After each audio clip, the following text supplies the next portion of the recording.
Señora, usted está muerta. Esas 4 palabras me partieron el alma en dos.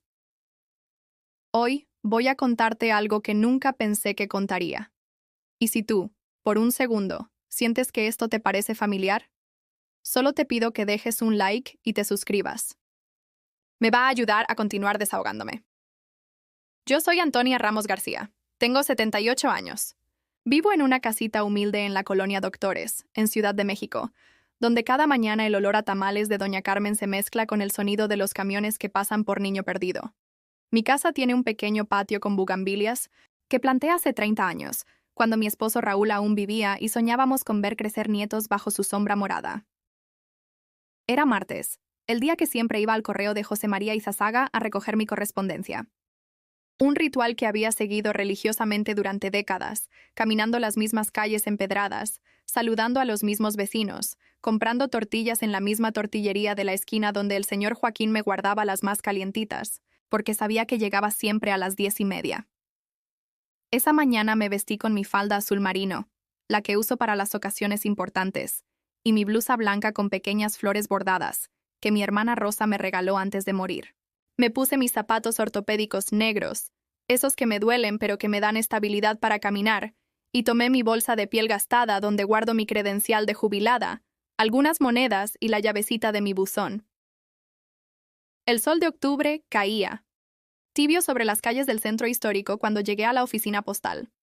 El edificio viejo, con sus muros amarillentos y ventanas protegidas por barrotes, siempre me había parecido solemne, casi sagrado. Era el lugar donde durante años había recibido las cartas de mis hermanas desde Puebla, los recibos de mi pensión, las felicitaciones de cumpleaños escritas a mano con esa caligrafía cuidadosa que ya nadie practica.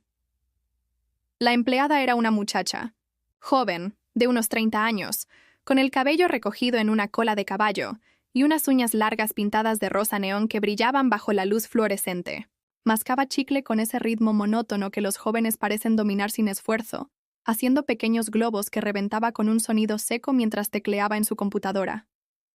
«Buenos días», dije con mi voz suave, acercándome al mostrador, con la pequeña llave en mi mano temblorosa. «Vengo a recoger la correspondencia del buzón 247». Ella ni siquiera levantó la vista. Sus dedos continuaron bailando sobre el teclado con esa prisa característica de quien tiene 1000 cosas que hacer y considera cada cliente una interrupción en su rutina. Yo esperé pacientemente, como había aprendido a hacer en mis 78 años de vida, observando los carteles descoloridos en las paredes que anunciaban servicios postales y los horarios de atención que nadie parecía respetar. «Nombre», murmuró sin dejar de mirar la pantalla. «Antonia Ramos García», respondí, pronunciando cada sílaba con claridad, como me enseñó mi madre cuando era niña. «Habla claro, Antonia, que la gente respete tu palabra». Los dedos se detuvieron. Por primera vez en toda la conversación, la muchacha levantó la vista y me miró con esos ojos grandes y oscuros que me recordaron por un momento a mi nieto Darío, cuando era pequeño y me pedía que le contara cuentos antes de dormir. «¿Antonia Ramos García?», repitió, frunciendo el ceño. «Sí, mi amor, esa soy yo», confirmé, sonriendo con la paciencia que solo dan los años de tratar con burócratas y empleados de gobierno. Ella volvió a teclear, ahora con más lentitud, como si cada letra fuera un obstáculo que debía superar con cuidado. El sonido del chicle se intensificó, creando un ritmo nervioso que comenzó a ponerme inquieta. Algo no estaba bien. Lo sentía en el aire, en la forma en que sus hombros se tensaron, en cómo su respiración se volvió más profunda. «Señora», comenzó y luego se detuvo. «¿Sí, mi niña?», pregunté, inclinándome un poco hacia adelante porque mi oído ya no es lo que era. Y entonces, con el tono casual de quien informa que lloverá el fin de semana, con la misma indiferencia, con que se anuncia que el metro está retrasado o que no hay cambio para un billete grande, me dijo: «Señora, usted está muerta». El mundo se detuvo. El ruido de la calle, los claxones, las voces de la gente, el zumbido de los ventiladores del techo, todo se volvió silencio. Mis piernas comenzaron a temblar, no por la edad, sino por el impacto de esas palabras que parecían haber sido lanzadas como piedras contra mi pecho. «¿Perdón?», balbuceé, aferrándome al mostrador con mis manos arrugadas. «¿Qué acabas de decir?». «En el sistema aparece como fallecida». repitió con la misma frialdad sin dejar de mascar su chicle. No puedo entregarle esta carta. Tendrá que ir a la oficina de prestaciones sociales. Sentí como si el suelo de mosaicos blancos y grises se abriera bajo mis pies ortopédicos. Como si toda mi existencia, mis 78 años de vida, mis alegrías, mis penas, mis noches en vela cuidando a mis hijos cuando tenían fiebre, mis madrugadas planchando uniformes escolares, mis tardes tejiendo suéteres para los nietos, todo se desvaneciera en esa pantalla de computadora que me declaraba inexistente. ¿Fallecida? Repetí, y mi voz sonó extraña, como si viniera de muy lejos. ¿Y quién decidió eso? La muchacha se encogió de hombros, un gesto tan casual que me dolió más que sus palabras. Para ella yo era simplemente otro problema administrativo, otro error en el sistema que alguien más tendría que resolver. No veía a la mujer que había amado, trabajado, sufrido y esperado durante casi 8 décadas. Solo veía un número en una pantalla, una incongruencia que interrumpía su rutina. Matutina, no sé, señora. Así aparece aquí. Tendrá que hacer el trámite correspondiente. No me contestó nada más. Solo me miró con esa expresión de lástima mezclada con impaciencia que reservamos para los casos perdidos, para esas personas que llegan con problemas, que no entendemos y que preferimos que resuelvan en otra ventanilla, con otro empleado, en otro día que no sea el nuestro. Caminé de regreso a casa como si flotara en una pesadilla. Mis pies conocían el camino de memoria. Doblar en la esquina de la farmacia San Pablo, pasar por el puesto de elotes de don Aurelio, cruzar frente a la iglesia de San José donde me casé hace 53 años. Pero cada paso me dolía. No solo en las rodillas artríticas, sino en el alma que ahora parecía haber sido oficialmente enterrada. Las calles del centro bullían con la vida de siempre. Vendedores ambulantes gritaban sus ofertas, mujeres cargaban bolsas del mercado, niños corrían entre los adultos con esa energía que solo la infancia posee. Yo era un fantasma caminando entre los vivos, una muerta que respiraba, que sentía el sol en la cara, que escuchaba los sonidos familiares de su ciudad, pero que según una computadora ya no existía. Al llegar a mi casa de la calle Azucena, número 43, con su fachada de color verde desgastado y su puerta de madera que Raúl pintó de azul marino antes de morir, me senté en mi mecedora del patio. Era la misma mecedora donde había amamantado a mis 3 hijos, donde había consolado a Laura cuando lloraba por sus primeros desamores, donde había tejido mantas para mis nietos, donde había esperado durante noches enteras a que regresaran, sanos y salvos. Cerré los ojos y dejé que los recuerdos llegaran como olas. Porque si según el sistema yo estaba muerta, al menos mi memoria seguía viva, guardando cada sacrificio que había hecho por mi familia durante todos estos años. Recordé, cuando Laura tenía 16 años y quedó embarazada de Darío, cómo lloró en mis brazos, desesperada porque el padre del niño había desaparecido como el humo, dejándola sola con una barriga que crecía y sueños que se desmoronaban. Yo acababa de enviudar. Vivía de una pensión pequeña que apenas me alcanzaba para mis gastos, pero no dudé ni un segundo. «Mija, no te preocupes», le dije mientras le acariciaba el cabello. «Aquí vamos a salir adelante las dos. Bueno, los 3». Y cumplí mi promesa. Trabajé doble turno en la fábrica textil de la colonia obrera, donde mis manos se llenaron de callos por coser uniformes escolares desde las 6 de la mañana hasta las 10 de la noche. Llegaba a casa con los dedos hinchados y la espalda partida, pero siempre con una sonrisa para Laura, que pasaba los días del embarazo tumbada en el sofá viendo telenovelas y quejándose de náuseas. Cuando nació Darío, fue como si hubiera llegado un rayo de sol a nuestra casa. Ese niño de ojos grandes y sonrisa traviesa se convirtió en mi razón de vivir. Mientras Laura buscaba trabajo, yo me hacía cargo de él. Le cambiaba pañales, le daba de comer papillas que preparaba con el amor de una madre y la experiencia de una abuela. Le cantaba las mismas canciones de cuna que había cantado a mis propios hijos. Duérmete, mi niño, duérmete, mi sol, duérmete, pedazo de mi corazón. Le susurraba mientras lo mecía en mis brazos cansados.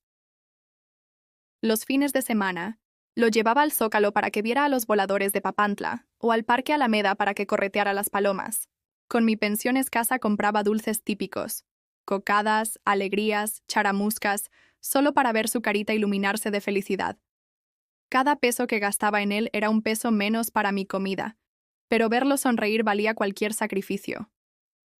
Cuando Laura por fin consiguió trabajo en una oficina de gobierno, pensé que las cosas mejorarían. Pero entonces llegaron las peticiones, siempre con esa sonrisa que conocía desde que era niña, esa sonrisa que usaba cuando quería algo. Ay, mamá, ¿me prestas para el enganche del departamento? Es que este lugar ya se nos quedó chico. Y Darío necesita su propio cuarto. Por supuesto, mija. Respondí sin pensarlo 2 veces. Saqué los ahorros que había guardado durante años en una lata de galletas. Peso por peso, moneda por moneda. Eran 15,000 pesos que había juntado. Para alguna emergencia médica, o para arreglar la casa cuando se viniera abajo. Es préstamo, Emma. Te pago en 6 meses. Pasaron 6 años. Nunca vi un peso de regreso. Luego vino la universidad de Darío. Mi nieto había crecido tan rápido que parecía que apenas había sido ayer cuando le enseñaba a amarrarse las agujetas. Ahora era un joven de 18 años, alto y guapo, con sueños de estudiar administración de empresas en la Universidad Iberoamericana. Abuela, me dijo una tarde mientras comíamos quesadillas en la cocina, ya me aceptaron en la universidad, pero es muy cara. Laura suspiró teatralmente. No sé de dónde voy a sacar tanto dinero, mamá. Son como 120,000 pesos anuales. Mi sueldo no alcanza. Yo miré a mi nieto, sus ojos brillantes de ilusión, y luego miré las paredes, descarapeladas de mi cocina, la estufa vieja que ya apenas prendía 2 hornillas, la mesa coja que Raúl había prometido arreglar antes de morir. Yo me hago cargo, dije sin dudar. Para pagar sus estudios, hipotequé mi casa. La misma casa que Raúl y yo habíamos comprado cuando éramos jóvenes, pagándola durante 30 años con el sudor de nuestras frentes. La casa donde nacieron mis hijos, donde celebramos cumpleaños y navidades, donde se grabaron mis mejores recuerdos. El señor del banco, un hombre joven con corbata roja y sonrisa de vendedor, me explicó los términos con palabras que yo apenas entendía. Intereses, amortizaciones, seguros. Yo solo sabía que tenía que firmar muchos papeles para que mi nieto pudiera estudiar. Son pagos mensuales de 4,500 pesos durante 15 años, me dijo. ¿Estás segura de que puede cubrirlos con su pensión? Claro, que sí. Mentí. Mi pensión era de 3,800 pesos mensuales. Durante 5 años me las arreglé como pude. Dejé de comer carne, compré solo lo más barato del mercado. Remendé mi ropa hasta que quedó como manta de retazos. Pero cada semestre, puntualmente, pagaba la colegiatura de Darío. Cuando no me alcanzaba, vendía las pocas joyas que me quedaban, los aretes de perla que Raúl me regaló cuando nos casamos, el anillo de compromiso que había pertenecido a su madre, la cadenita de oro que me dieron en mi primera comunión. Gracias, abuela, me decía Darío cada vez que le daba el dinero. Te prometo que cuando me gradúe te voy a devolver todo. Y yo le creía.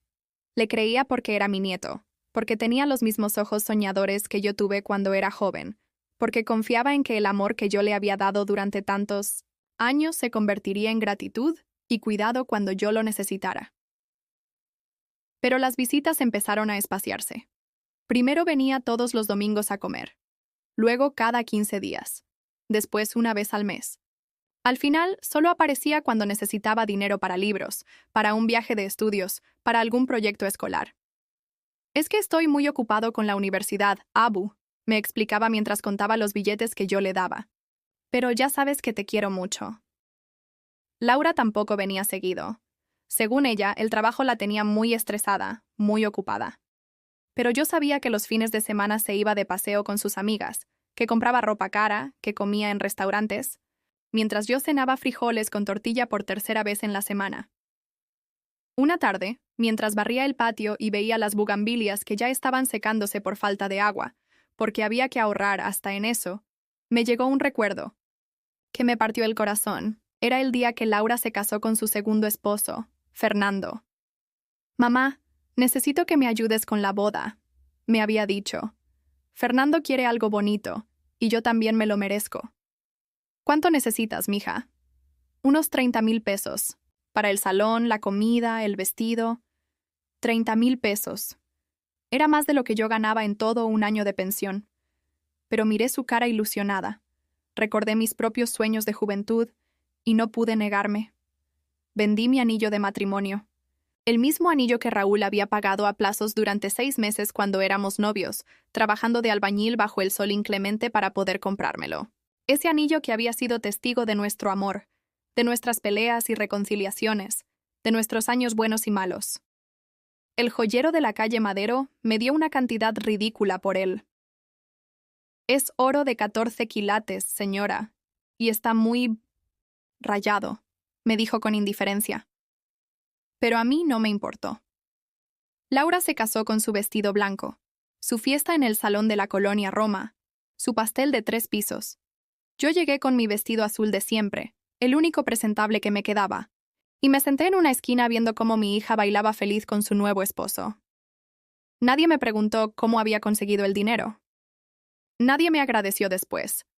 Nadie notó que yo no llevaba mi anillo de matrimonio en esa boda, el anillo que había usado durante 50 años y que vendí para que ella pudiera tener su día perfecto. Sentada en mi mecedora, con el corazón aún doliendo por todos esos recuerdos, decidí que tenía que entender qué había pasado. No podía ser casualidad que alguien me hubiera declarado muerta. Alguien que conocía mis datos, mi nombre completo, mi fecha de nacimiento. Alguien cercano. Me levanté con dificultad. Mis rodillas crujieron como madera vieja. Y entré a la casa. En mi cómoda guardaba todos los documentos importantes en una caja de zapatos que había forrado con papel de regalo navideño hace 20 años. Adentro estaban mis actas de nacimiento, mi acta de matrimonio, las de mis hijos, y también todos los papeles que había firmado durante mi operación de cadera hace 2 años. Recordé ese día con claridad dolorosa. Había sido en marzo, cuando me caí en el baño tratando de limpiar la regadera. El dolor fue tan intenso que Laura tuvo que llevarme al hospital general. Los médicos dijeron que necesitaba cirugía urgente, que mi cadera se había fracturado en 2 lugares. Mamá, me había dicho Laura mientras esperábamos en esa habitación fría que olía a desinfectante. Necesitas firmar algunos papeles, por si acaso pasa algo durante la operación. ¿Qué tipo de papeles, mija? Una carta poder, para que yo pueda manejar tus asuntos si tú no puedes hacerlo. Es normal en estos casos. Solo por precaución. Yo estaba drogada por los calmantes, adolorida, asustada por la operación. Laura me puso los papeles enfrente y me ayudó a firmar con mano temblorosa. Recuerdo que había muchas hojas, con letra muy pequeña, pero yo confiaba en ella. Era mi hija. Jamás pensé que me haría daño. Solo por si algo pasara. Me había dicho con esa sonrisa que ahora entendía era falsa. Para que pueda ayudarte con el banco, con tus trámites, si no puedes moverte después de la operación. Pero yo me había recuperado bien de la cirugía. Claro que me quedé con una ligera cojera y necesitaba bastón para caminar distancias largas, pero estaba perfectamente lúcida, perfectamente capaz de manejar mis propios asuntos. Nunca le dije a Laura que revocara esa carta poder porque pensé que era solo un papel sin importancia, guardado en algún cajón de notaría, olvidado. Qué tonta fui. Ahora, parada en mi sala con esa caja de documentos en las manos, comencé a recordar otras cosas que en su momento no me parecieron importantes, pero que ahora cobraban un significado siniestro. Como esa tarde de agosto cuando llegué de la panadería y encontré a Laura en mi cocina, revisando mis papeles sobre la mesa. ¿Qué haces, mija? Nada, mamá. Solo ayudándote a organizar tus cosas. Tienes todo muy revuelto. En ese momento me pareció un gesto cariñoso. Ahora me daba cuenta de que estaba inventariando todo lo que poseía. O como la semana pasada, cuando fui al banco a cobrar mi pensión y la cajera me miró extraño. Señora Ramos, ¿está usted bien?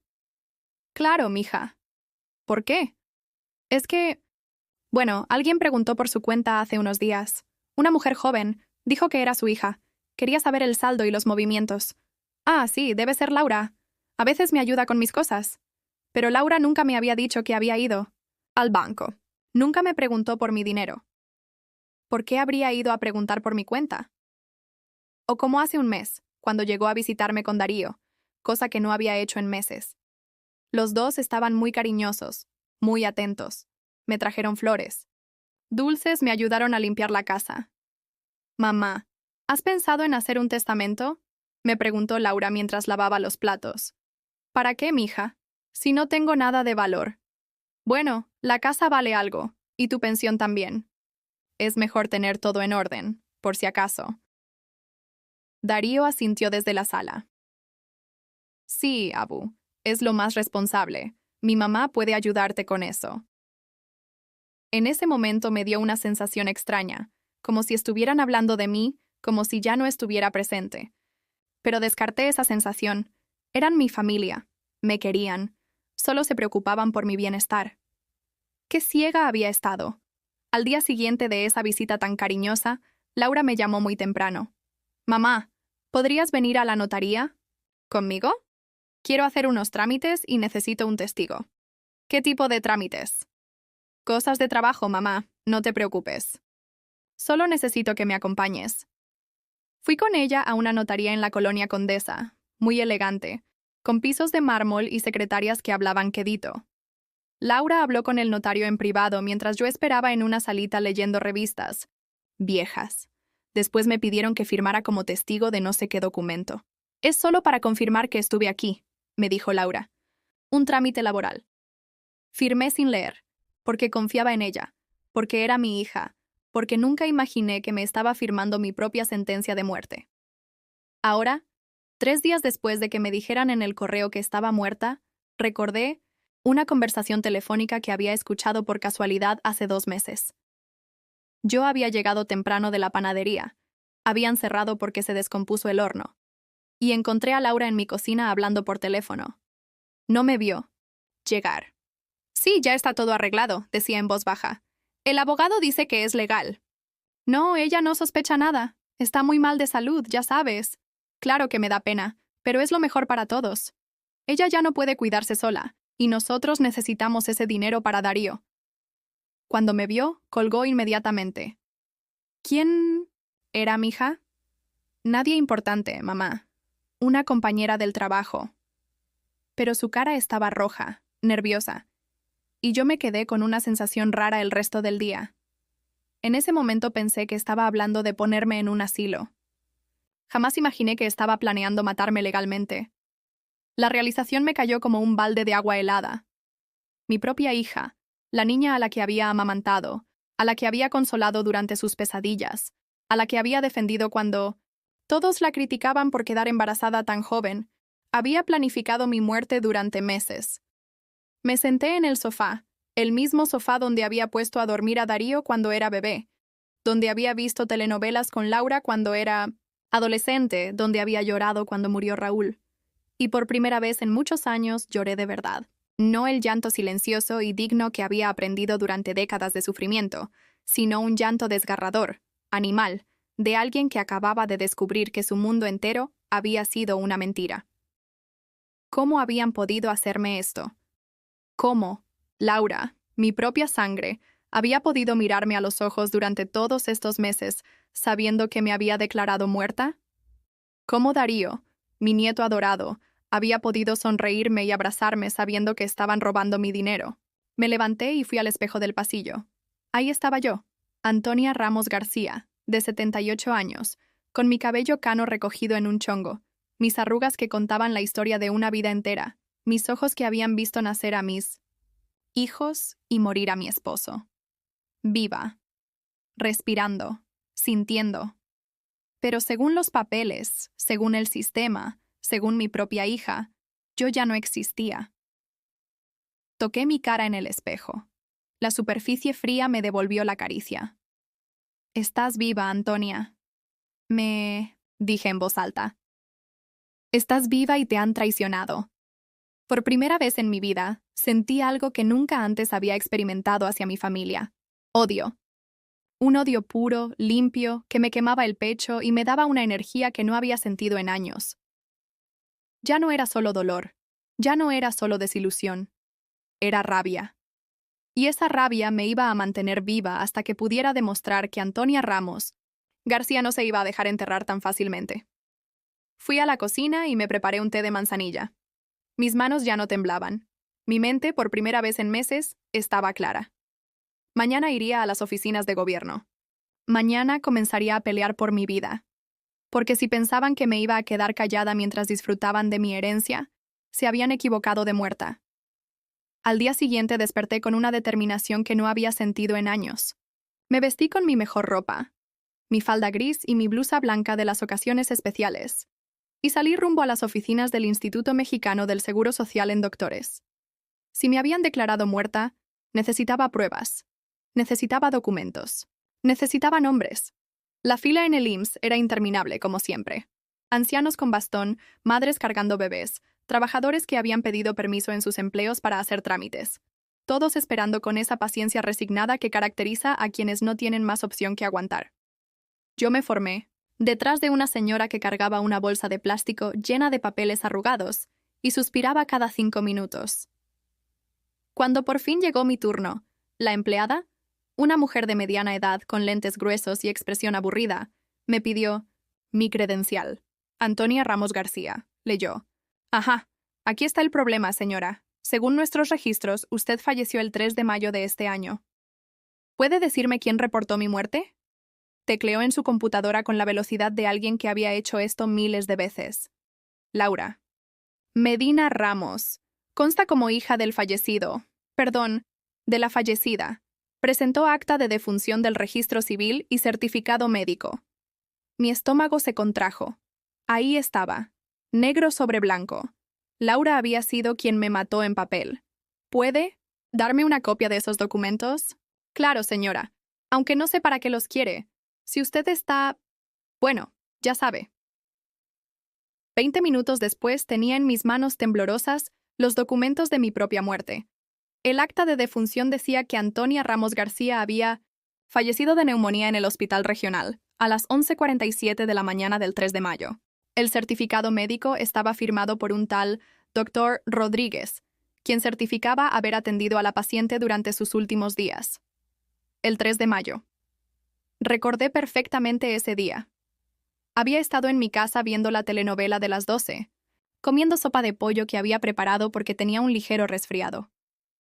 Laura había llamado por teléfono para preguntarme cómo estaba. ¿Cómo sigues, mamá? ¿No has empeorado? No, mija, ya estoy mejor. Solo fue un catarrito. ¿Qué? Bueno, cuídate mucho. ¿Eh? Mientras yo le decía que me cuidara, ella ya había firmado mi acta de defunción. Mientras yo le agradecía que se preocupara por mi salud, ella ya me había enterrado legalmente. Mi siguiente parada fue el banco. Banco Azteca en la calle Regina, donde había tenido mi cuenta desde hacía 30 años. Conocía a casi todos los empleados. Me saludaban por mi nombre, sabían que llegaba puntualmente cada primer martes del mes a cobrar mi pensión. Pero hoy la cajera que siempre me atendía, Mónica, me miraba con cara de susto. Señora Antonia, ¿usted está bien? Perfectamente bien, mija. Vengo a revisar mi cuenta. Mónica se puso nerviosa. Miraba hacia los lados como si buscara ayuda. Es que... Señora, su cuenta fue cerrada. ¿Cómo que cerrada? Espéreme un momento, por favor. Fue a hablar con el gerente, un hombre, joven de traje azul que se acercó a mi ventanilla con cara de circunstancias. Señora Ramos, lamento informarle que su cuenta fue cerrada el pasado 8 de mayo por el beneficiario legal. ¿Qué beneficiario? Su hija, Laura Medina, presentó el acta de defunción y la carta poder que usted le había otorgado. Retiró todos los fondos de acuerdo a la ley. El mundo se me vino encima. Todos mis ahorros. Los 42,000 pesos que había juntado, durante años, guardando moneda por moneda, billete por billete. El dinero de mi finiquito cuando cerró la fábrica textil. La compensación que me dieron cuando murió Raúl. Los regalos de dinero que había recibido en cumpleaños y navidades durante décadas. ¿Cuánto dinero retiró? Pregunté con un hilo de voz. El gerente consultó sus papeles. El total fueron 42,315 pesos con 50 centavos. Se transfirió a una cuenta conjunta a nombre de Laura Medina Ramos y Darío Medina García. 42,000 pesos. Era más dinero del que Laura y Darío habían visto junto en toda su vida. Y lo habían robado usando mi muerte falsa. Pero yo estoy viva, dije, y mi voz sonó patética hasta para mí misma. Señora, entiendo su confusión, pero legalmente usted falleció el 3 de mayo. No podemos procesar transacciones de personas fallecidas. ¿Y no se les ocurrió raro que una mujer muerta viniera a hacer trámites a su banco? El gerente se rascó la cabeza. Bueno, estos casos a veces pasan. Errores administrativos. Identidades similares. Tendrá que solucionarlo con el registro civil. Salí del banco como zombie. 42,000 pesos. Era más dinero del que yo veía junto desde hacía años. Con eso podría haber vivido cómodamente 2 años más, sin preocupaciones, sin contar cada peso, sin cenar frijoles con tortillas 5 veces por semana. Pero no era solo el dinero, era la traición. Era saber que mientras Laura me abrazaba y me decía, «Te quiero, mamá», ya había planificado cómo robarme hasta el último centavo. Era saber que Darío, mi nieto adorado, había participado en el saqueo de mis ahorros de toda la vida. Esa tarde, cuando llegué a casa, encontré un sobre amarillo que habían metido por debajo de mi puerta.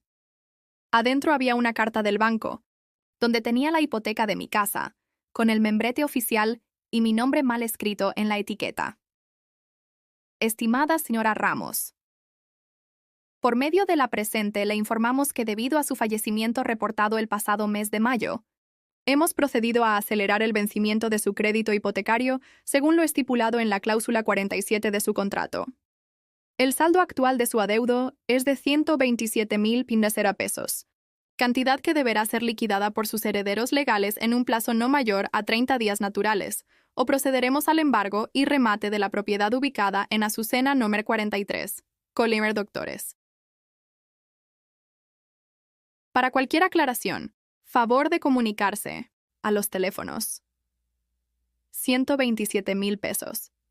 Dinero que yo jamás había tenido junto, que jamás podría conseguir, y todo porque me habían declarado muerta. Me senté en mi sofá y leí la carta 3 veces. Mi casa. La casa donde había vivido más de 30 años, donde habían nacido mis recuerdos más preciados, donde estaba enterrado mi perro Canelo en el patio trasero, donde cada rincón guardaba un pedacito de mi alma.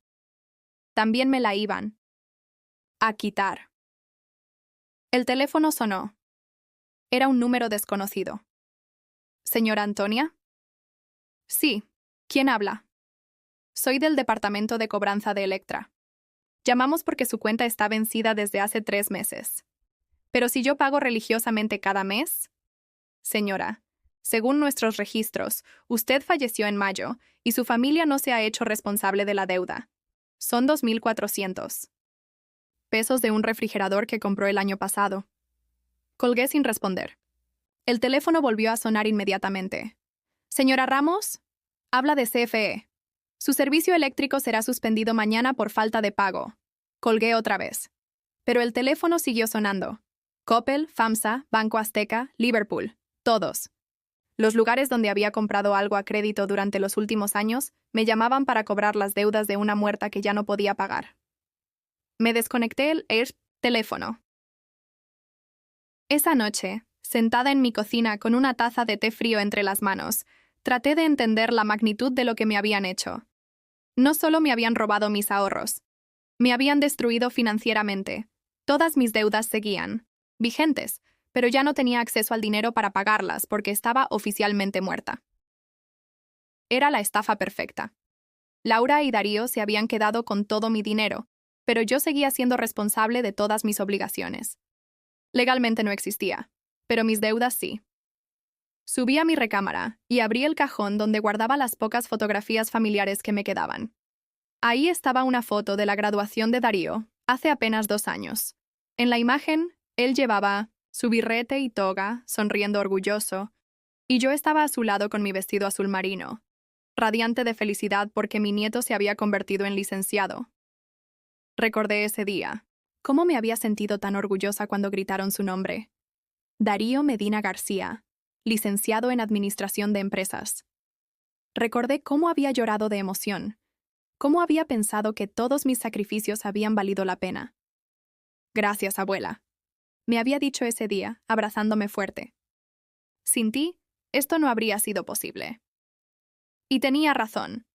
Sin mi dinero, sin mi casa hipotecada, sin mis joyas vendidas, sin mis comidas de frijoles para pagar sus colegiaturas, él nunca habría sido profesionista.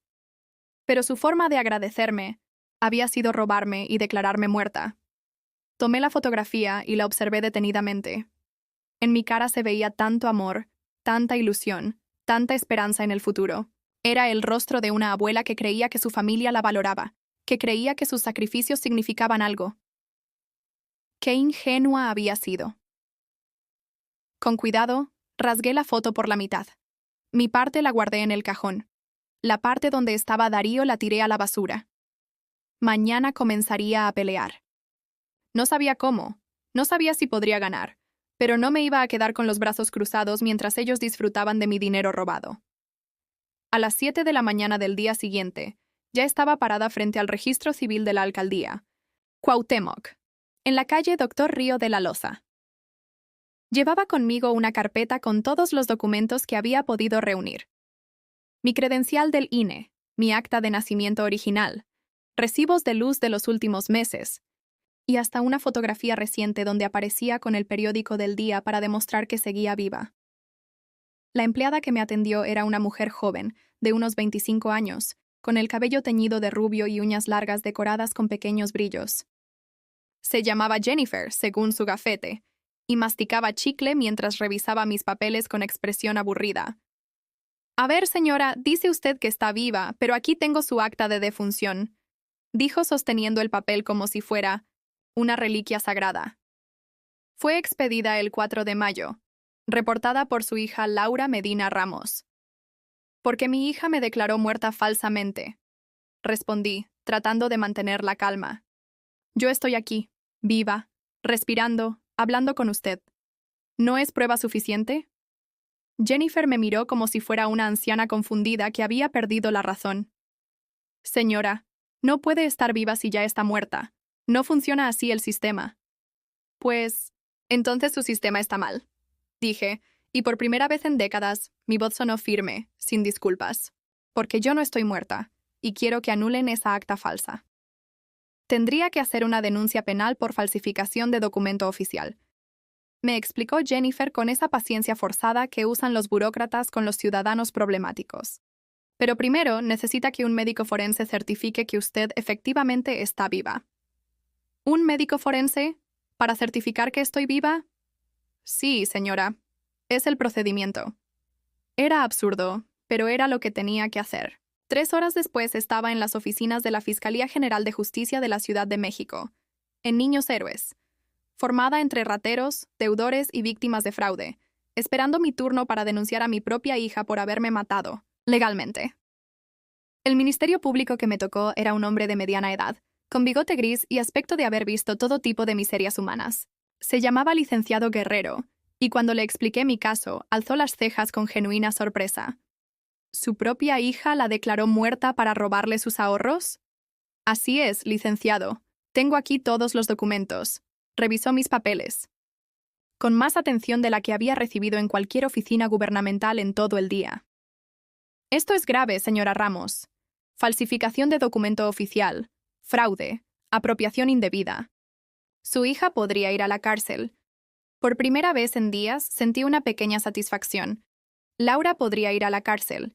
Mi hija, que me había traicionado de la manera más cruel posible, podría enfrentar las consecuencias de sus actos.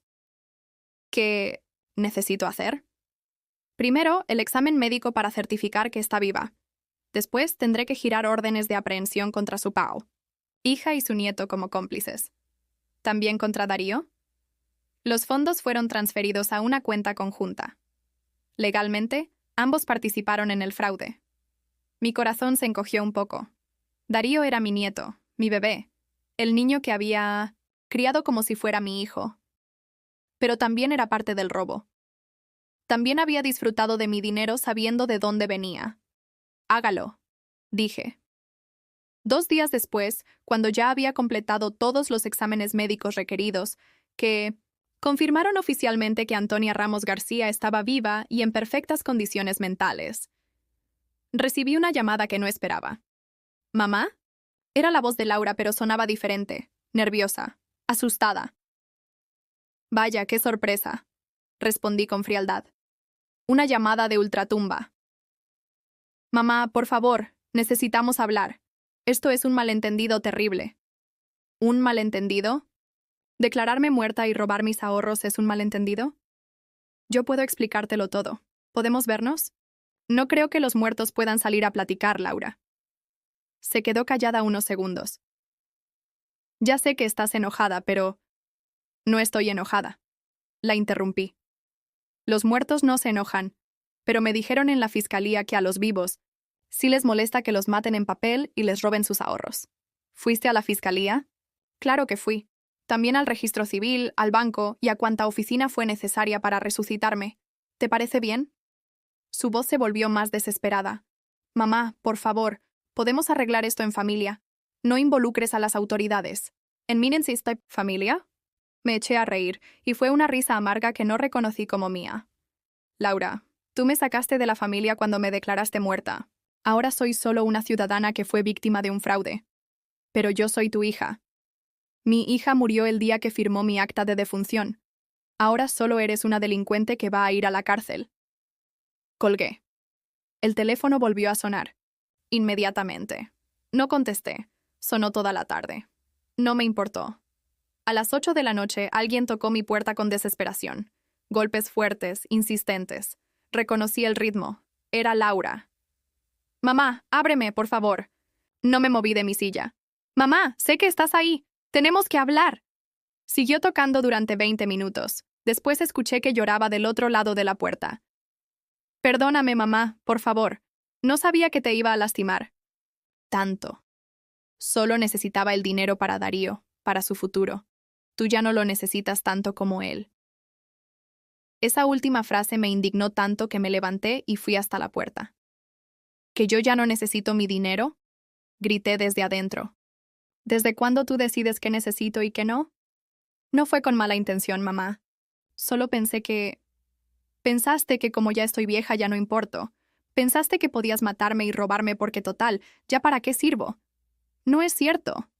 Entonces, ¿por qué no me preguntaste si podías usar mi dinero? ¿Por qué? Tuviste que declararme muerta para robármelo. Se quedó callada. Porque sabías que yo nunca te hubiera dado 42,000 pesos para que se los gastaras en ropa y restaurantes mientras yo como frijoles con tortilla. Continué. Porque sabías que era un robo. Te lo puedo devolver, mamá. Poco a poco. ¿Con qué dinero, Laura? ¿Dónde están mis 42,000 pesos? Silencio. ¿Dónde están? Repetí. Los usamos. Pero puedo conseguir... En Minute Center... ¿Qué los usaron? Su voz se volvió un murmullo. Darío necesitaba una computadora nueva y ropa para su trabajo, y yo tenía deudas. Deudas que pagaron con mi dinero. Mientras yo no puedo pagar la luz porque me robaron hasta el último peso. Mamá, por favor. ¿Y la casa? ¿Sabías que van a quitarme mi casa? Porque como estoy muerta, aceleraron el vencimiento de la hipoteca. 127,000 pesos que nunca voy a poder conseguir. Por primera vez en la conversación, Laura guardó silencio completo. No sabías eso, ¿verdad? Continué. Pensaste que podías declararme muerta, robar mi dinero, y yo me iba a quedar calladita en mi tumba legal. Pero resulta que los muertos también tienen deudas, Laura, y ahora voy a perder mi casa por tu culpa. Yo no sabía. Claro que no sabías. Porque eres una ladrona egoísta que solo pensó en el dinero que podía robar, no en las consecuencias.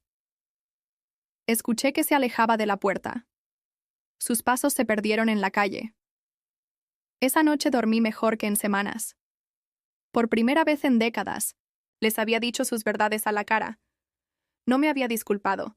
No había tratado de minimizar mi dolor para hacer que ellos se sintieran mejor. Les había gritado lo que merecían escuchar. Y se sintió liberador. Al día siguiente, el licenciado Guerrero me llamó para confirmar que las órdenes de aprehensión ya habían sido giradas. Señora Ramos, tenemos ubicados a su hija y a su nieto. Procederemos a detenerlos en las próximas horas. ¿Y mi dinero? Eso lo verá el juez civil. Primero hay que resolver el caso penal, después podrá demandar civilmente por daños y perjuicios. ¿Cuánto tiempo puede tomar? Eso, meses, señora, tal vez años. Años. Mientras tanto, perdería mi casa, mi crédito, mi estabilidad. Pero al menos Laura y Darío sabrían que declarar muerta a una abuela para robarle no era tan fácil como habían pensado. Esa tarde, mientras regaba mis bugambilias con la manguera, Vieja que goteaba, vi un patrullero estacionarse frente a mi casa. 2 policías bajaron y tocaron a mi puerta. ¿Señora Antonia Ramos? Sí, soy yo. Venimos a notificarle que Laura Medina Ramos y Darío Medina García han sido detenidos por los delitos de falsificación de documento oficial y fraude. Mi corazón se aceleró. Era real. Mi hija y mi nieto estaban en la cárcel. ¿Necesita firmar algo?, pregunté. No, señora. Solo queríamos confirmarle que su denuncia procedió. Estarán a disposición del juez en las próximas horas. Cuando los policías se fueron, me senté en mi mecedora del patio y por primera vez en 1900 meses sonreí de verdad. Antonia Ramos García había regresado de entre los muertos. Y tenía ganas de pelear. 3 días después de la detención, recibí una llamada que no esperaba. Era Fernando, el esposo de Laura, el hombre callado y trabajador que siempre se había mantenido al margen de los dramas familiares. Señora. Antonia, por favor, no cuelgue, dijo antes de que yo pudiera reaccionar. Necesito hablar con usted. ¿Qué quieres, Fernando? Laura está en el reclusorio femenil norte. Darío en el varonil norte. Necesitan que retire los cargos. ¿Yo necesito retirar los cargos? ¿Y ellos qué necesitaban cuando me declararon muerta para robarme? Señora, entiendo su coraje, pero son su familia. Laura está desesperada, no come, no duerme, y Darío es apenas un muchacho. Fernando, dije, y mi voz sonó más dura de lo que jamás pensé que podría ser. Darío tiene 23 años. Ya no es un muchacho. Es un hombre que robó los ahorros de su abuela. Pero usted puede perdonarlos. Pueden devolver el dinero poco a poco. ¿Con qué dinero, Fernando? ¿Dónde están mis 42,000 pesos? Se quedó callado. ¿Los usaron, verdad? Se los gastaron en sus caprichos mientras yo cenaba frijoles y tortilla. Señora. Por favor, no, Fernando. Dile a tu esposa que las consecuencias de declarar muerta a alguien para robarle duran más que el gusto de gastar el dinero robado. Colgué. Al día siguiente, algo inesperado sucedió. Tocaron a mi puerta a las 10 de la mañana. Era Darío. Mi nieto estaba libre. Lo vi a través de la mirilla antes de abrir. Se veía demacrado, ojeroso, había perdido peso. Llevaba la misma ropa con la que seguramente había sido detenido, ahora arrugada y sucia. Sus ojos, que antes brillaban con esa confianza juvenil que tanto me había enternecido, ahora estaban llenos de miedo.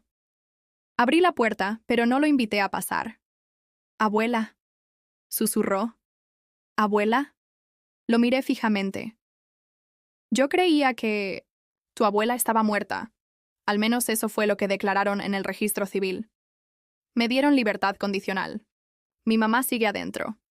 Qué lástima por ella. Darío se veía confundido, como si no entendiera por qué yo no lo estaba consolando, por qué no lo estaba invitando a pasar para darle de comer y preguntarle si estaba bien, como había hecho toda la vida cuando él tenía cualquier problema. ¿Puedo pasar? Necesitamos hablar. ¿De qué quieres que hablemos, Darío? ¿De cómo planearon robarme? ¿De cómo disfrutaron mis 42,000 pesos mientras yo no podía pagar la luz?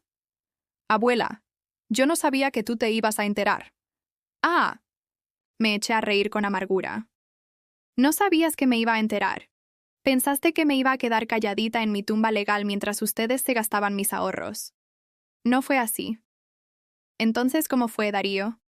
Explícame cómo mi propio nieto, el niño que crié, al que le pagué la universidad hipotecando mi casa, decidió que era buena idea robar a su abuela.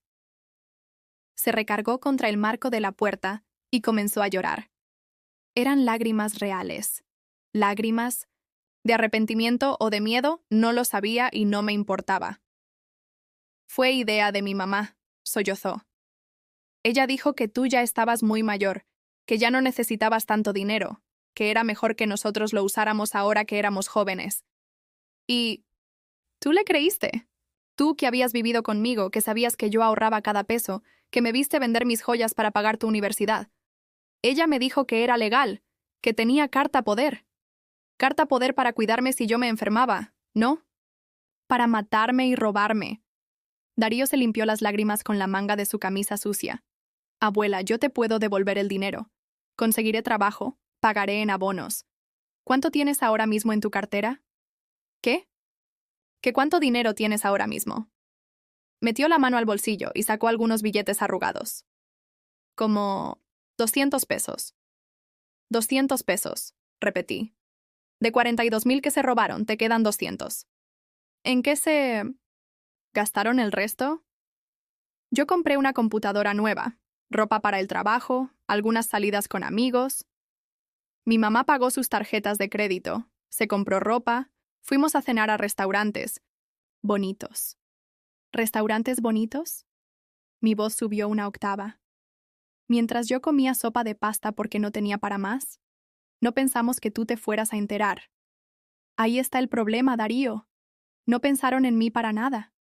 Solo pensaron en cómo gastar mi dinero. Se quedó callado, mirando sus zapatos sucios. ¿Sabes qué es lo que más me duele? Continué. No es el dinero. Es que durante 23 años te amé como a un hijo. Te cuidé cuando eras bebé, te pagué la universidad, te defendí, cuando tu mamá quería castigarte, y tú pudiste mirarme a los ojos y robarme sin sentir nada. Sí sentí, abuela. No, no sentiste nada. Porque si hubieras sentido algo, me habrías dicho, oye, Abu, mi mamá quiere usar tu dinero, ¿estás de acuerdo? Pero no lo hiciste porque sabías que yo les iba a decir que no. Darío levantó la vista y me miró con esos ojos que antes me derretían el corazón. ¿Qué necesitas que haga para que me perdones? No necesito que hagas nada, Darío. Solo necesito que te vayas de mi puerta y no vuelvas. Pero soy tu nieto. Mi nieto se murió el día que firmó para robar mis ahorros. Tú eres solo un delincuente que comparte mi sangre. Sus lágrimas se intensificaron.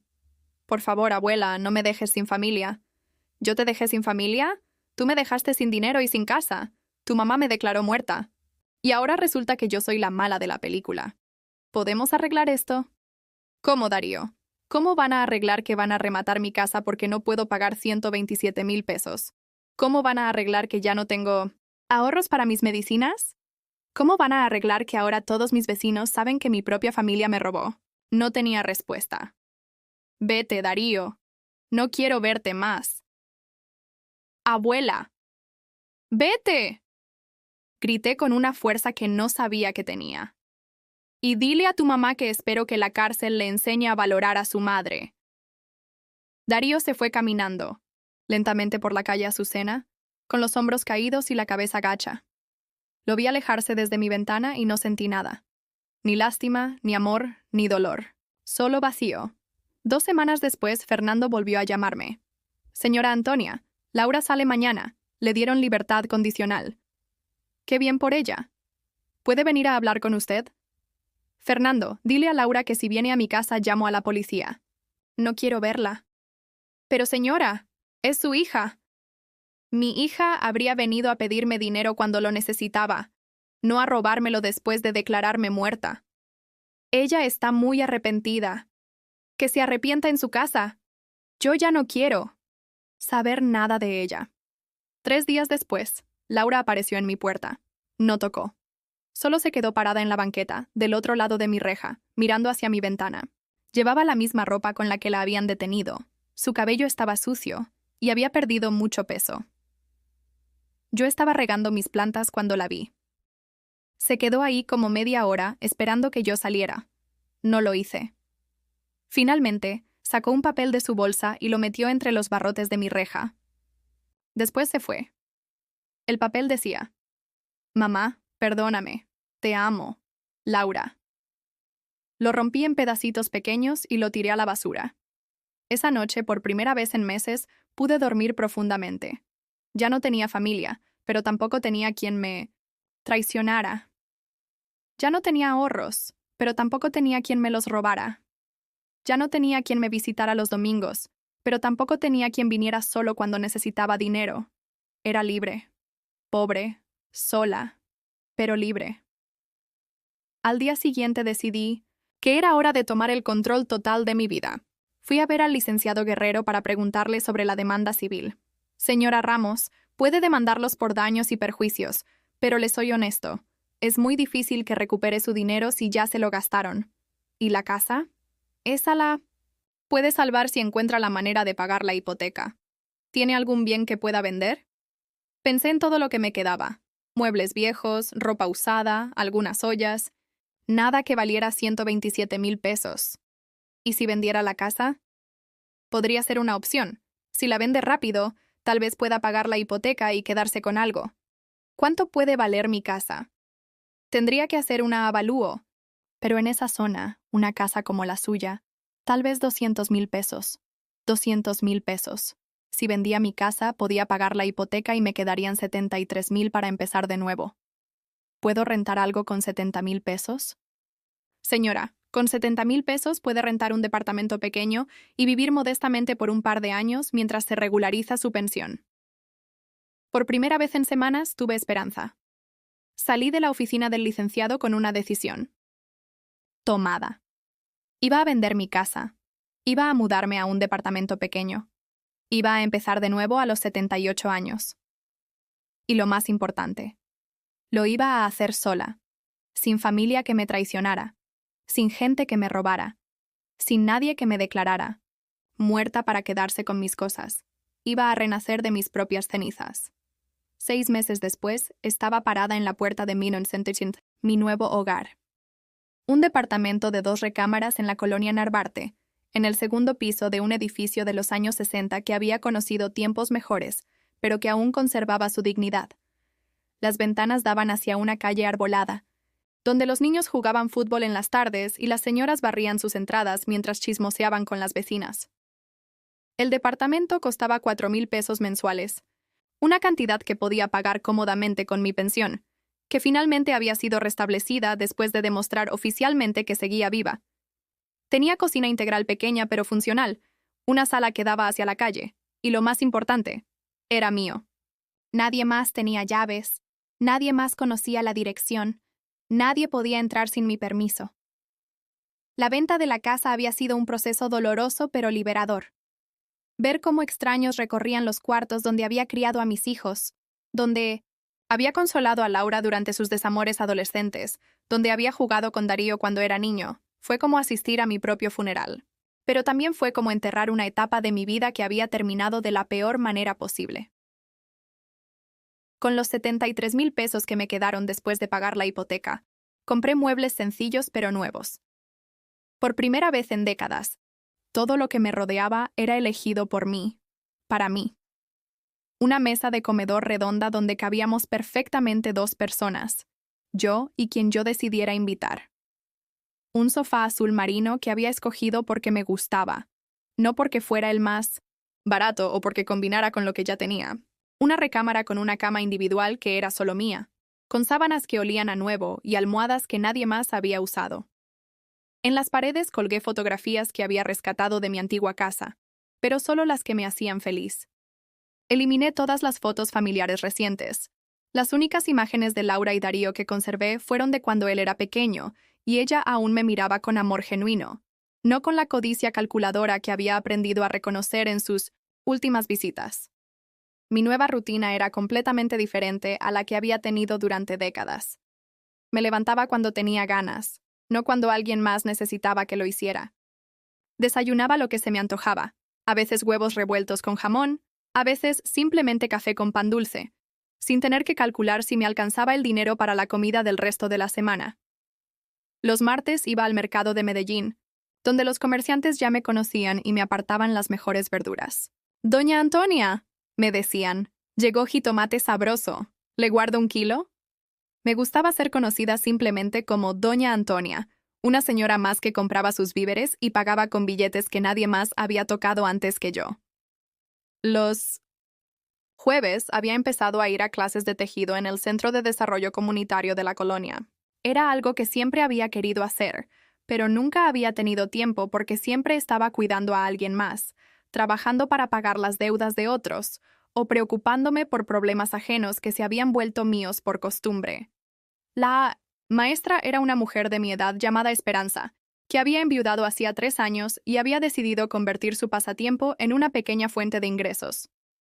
«A esta edad», me dijo el primer día, «ya no tenemos que pedir permiso para hacer lo que nos gusta». En esa clase conocí a mujeres que tenían historias similares a la mía. No exactamente iguales. Algunas habían sido abandonadas por esposos infieles, otras habían perdido sus casas por enfermedades caras. Algunas simplemente habían descubierto tarde en la vida que podían vivir para ellas mismas.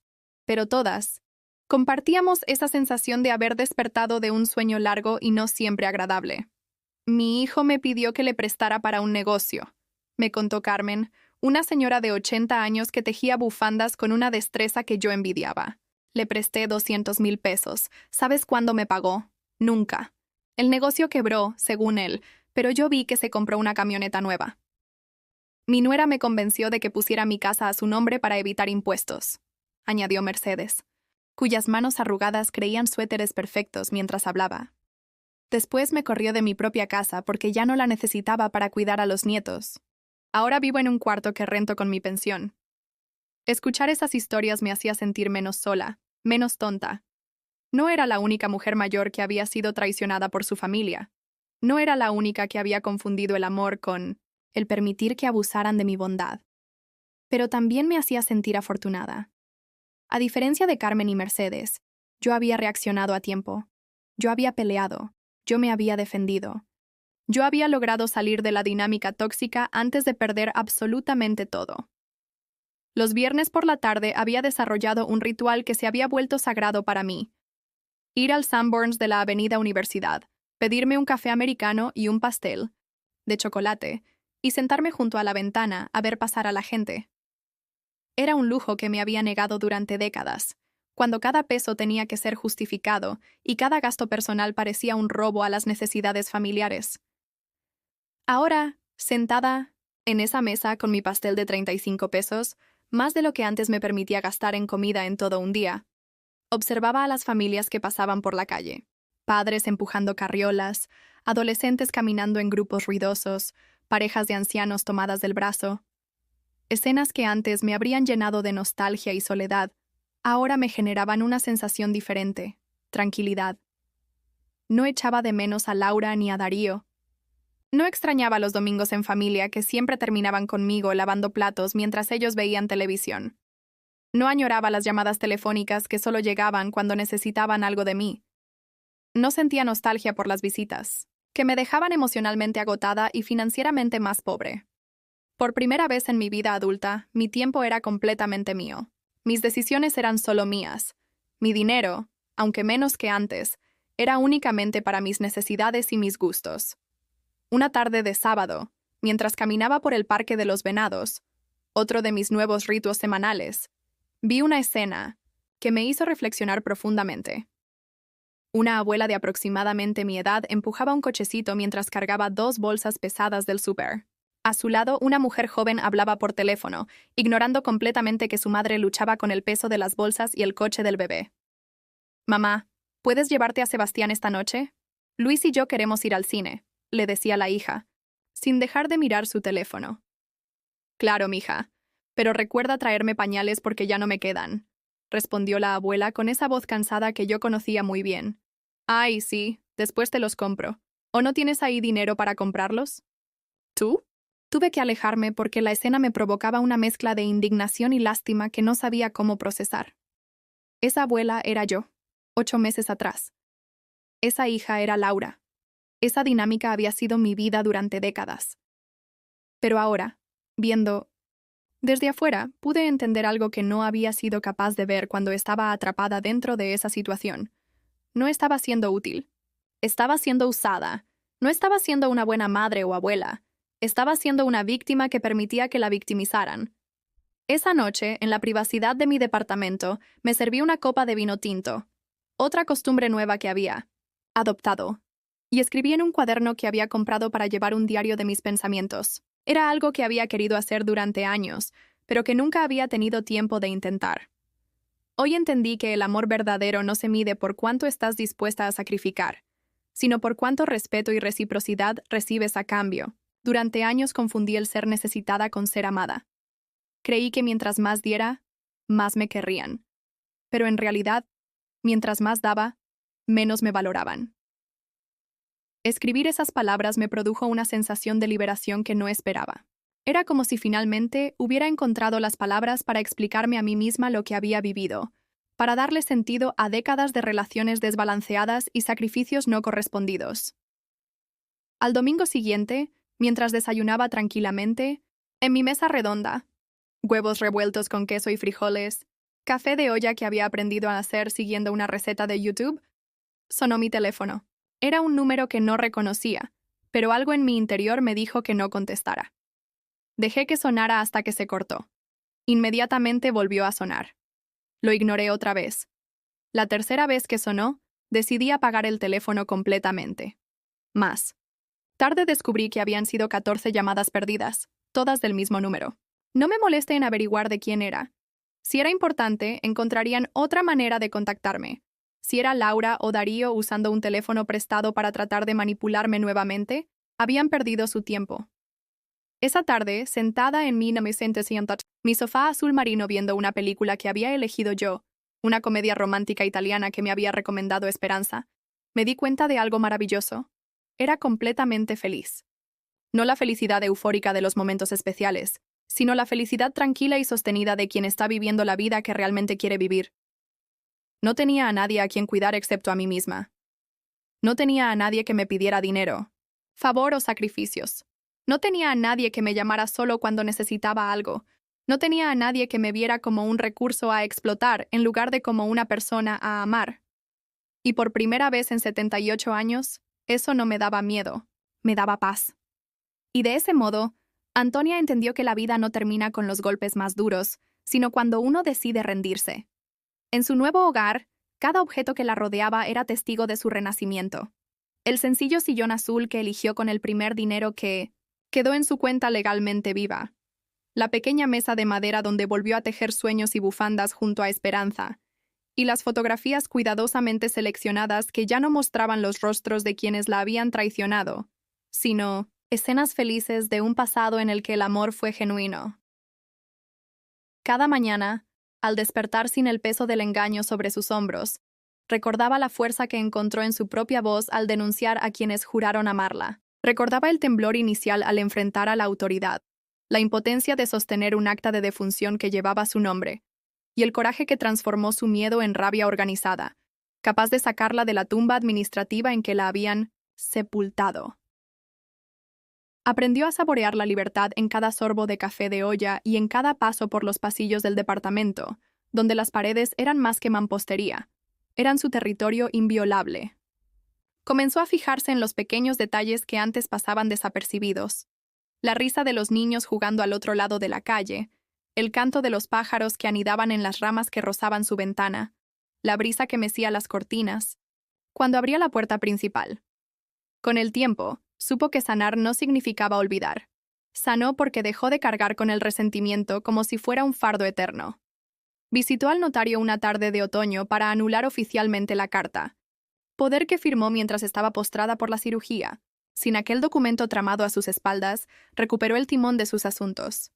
Luego, pasó por el banco a entregar los documentos médicos y el acta verdadera que certificaba que Antonia Ramos García seguía viva. Y allí, entre formularios y disculpas protocolarias, reencontró la dignidad que le habían arrebatado. Su denuncia penal avanzó con pausas burocráticas, pero cada cita en la fiscalía le recordaba que no estaba sola. Otros adultos mayores habían acudido a verla, para agradecerle el ejemplo de valentía. Le contaban historias parecidas, de nietos desagradecidos y de hijos que usaron la burocracia para robar lo más preciado de familias enteras. Antonia los consolaba con un abrazo y un consejo firme: no permitan que les roben la vida mientras duermen. Un día, en la clase de tejido, contempló su propio reflejo en la ventana y recordó la imagen que la muchacha del correo describió como muerta.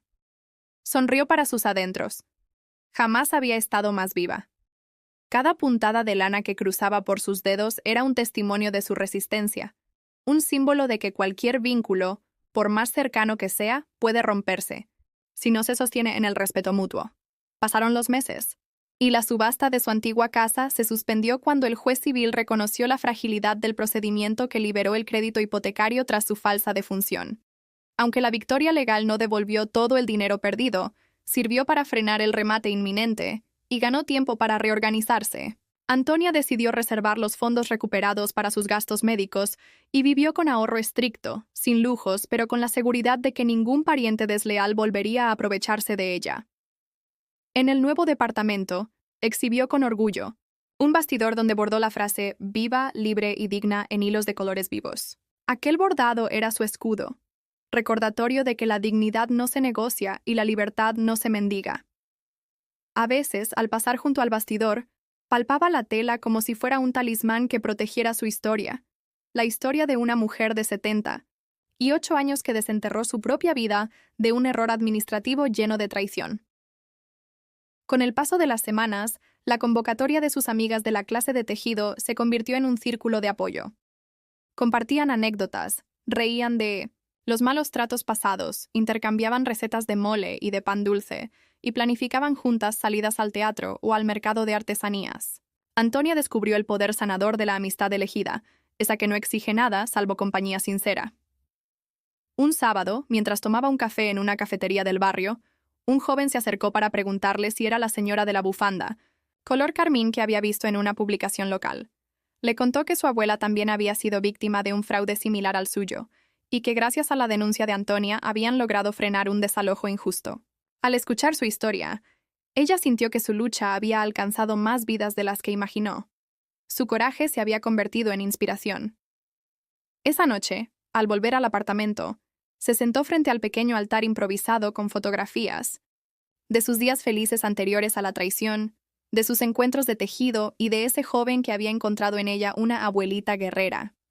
Encendió una vela y con voz suave murmuró: «Gracias por cada lección, por cada lágrima y por cada triunfo. Gracias por enseñarme que hasta la vida más delicada puede florecer de nuevo, con fuerza y con belleza». Y así, Antonia Ramos García escribió el último capítulo de su pesadilla, uno que no terminaba con una tumba de papeles, sino con un nuevo amanecer lleno de oportunidades. Sabía que el dolor de haber sido usada y declarada muerta nunca desaparecería por completo, pero comprendió que la verdadera muerte es el olvido, de quiénes somos y de lo que valemos. Y ella se negaba a morir de olvido. La vida le dejó una lección clara. El amor que no respeta tu libertad y tu dignidad no merece lugar en tu corazón ni en tu memoria. A partir de entonces, Antonia cuidó con celo sus vínculos y aprendió a decir no con la misma firmeza con que antes aseguraba sí. Y descubrió que, a pesar de las arrugas y las cicatrices, cada día vivía con más pasión y decisión que nunca. La vida nos enseña que nunca es tarde para reclamar lo que es nuestro, para reconstruirnos y para reencontrar el valor personal, que nos hace invencibles. ¿Alguna vez has vivido o conoces a alguien que haya sido traicionado de la misma manera? Responde con un comentario. Si te gustó este video, deja tu like y suscríbete al canal para que este mensaje llegue a quien más lo necesita.